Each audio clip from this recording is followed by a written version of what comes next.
អស់លើបញ្ហាការស្នាក់នៅសន្តិសុខសពហើយទាំងអស់នៅក្នុងបណ្ដាភាគីដែលចូលមកអនុវត្តកិច្ចព្រមព្រៀងទីក្រុងប៉ារីសរាប់ទាំងបញ្ហាប្រណិប័តការរបស់អង្គការសហប្រជាជាតិនៅលើដែនដីរដ្ឋកម្ពុជាគ្រប់គ្រងខ្ញុំនៅចាំបានថានៅប្រមាណជាម៉ោង9 យប់ថ្ងៃទី23នោះក្រោយចុះហត្ថលេខាខ្ញុំបានទទួលទូរស័ព្ទពីលោកម៉ែតើទូរស័ព្ទនោះពាក់ព័ន្ធនឹងរឿងអីលោកម៉ែបានមានសវណ្ណីមកកាន់ខ្ញុំថាអាដាមពិនិត្យមើលយើងបានបដិសេធកងទ័ពថៃដើម្បីមកការពាររាជវាំងហើយដូច្នេះតើយើងអាដាមគួរពិនិត្យឲ្យណានងខៃដែលតំណាងកងទ័ពរបស់ថៃមកអមខ្ញុំប្របានឬទេខ្ញុំសូមអាដាមពិចារណារឿងនេះវាកើតឡើងចេះអ្នកខ្លះបន្ទោសបកូនណាវៃដាទៅលើបញ្ហា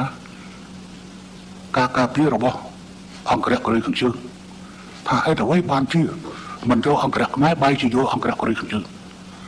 មិនមែនជាកំហុសរបស់បកូនណាវៃដាទេប៉ុន្តែវាជាបញ្ហារបស់ហ៊ុនសែននៅត្រង់ចេះខ្ញុំនៅចាំបានថានៅថ្ងៃទី4 ខែមិថុនាឆ្នាំ1991នៅទីក្រុងហ្សាកាតាបន្ទាប់ពីជំនួបរវាងខ្ញុំនិងបកូនណាបៃតាគឺពេលនោះនៅហ្សាកាតាជំនួបនោះក៏បាននាំទៅដល់ការរៀបចំមួយដែលខ្ញុំសូមនិយាយឡើងវិញ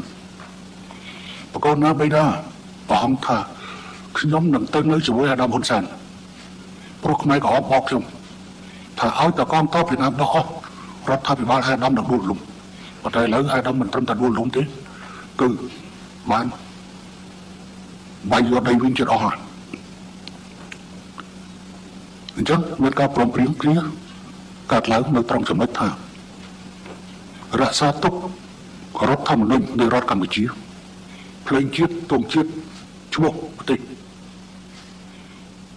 អាដាមហេងសំរិទ្ធធ្វើជាប្រធានក្រុមប្រឹក្សារដ្ឋអាដាមជាស៊ីម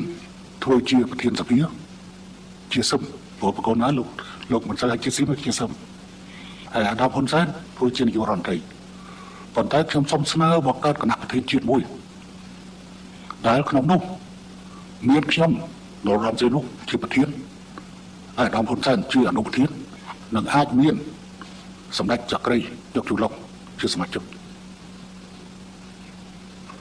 ខ្ញុំក៏ទទួលយកនៅសំណើបែបនេះអញ្ចឹងថ្ងៃ4ខ្ញុំចូលទៅកលមួយសាទៀត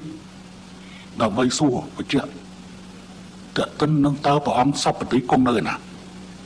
នៅព្រះរាជវាំងឬនៅចក្រមនឱកាសពីដើមចក្រមននេះគឺជាឋានៈរបស់ព្រះអង្គទៅការក្នុងឋានៈជាព្រះប្រមុខរដ្ឋ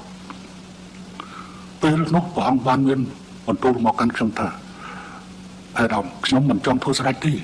ក៏ប៉ុន្តែប្រសិនបើអាដាមឲ្យខ្ញុំនៅប្រាសាទខេមរិនគឺខ្ញុំសូមអរគុណពេលនោះហើយដែលខ្ញុំបញ្ជាតាមទូរស័ព្ទមកសម្ដេចជំរាបវាំងគង់សមលដើម្បីជួសជុលព្រះបរមរាជវាំង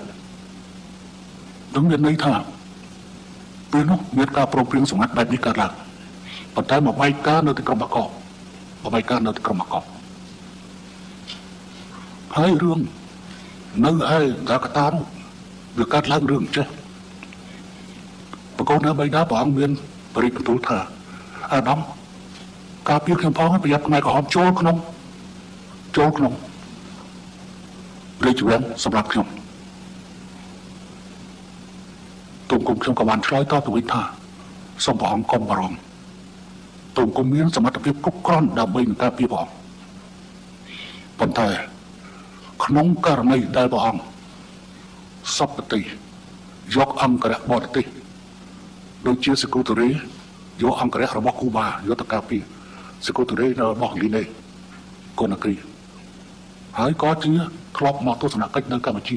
ចំនួនកូណាបៃតាដែរប៉ុន្តែបកូនណាបៃតាព្រះអង្គថាអត់ទេបើចឹងខ្ញុំយកកូរ៉េខាង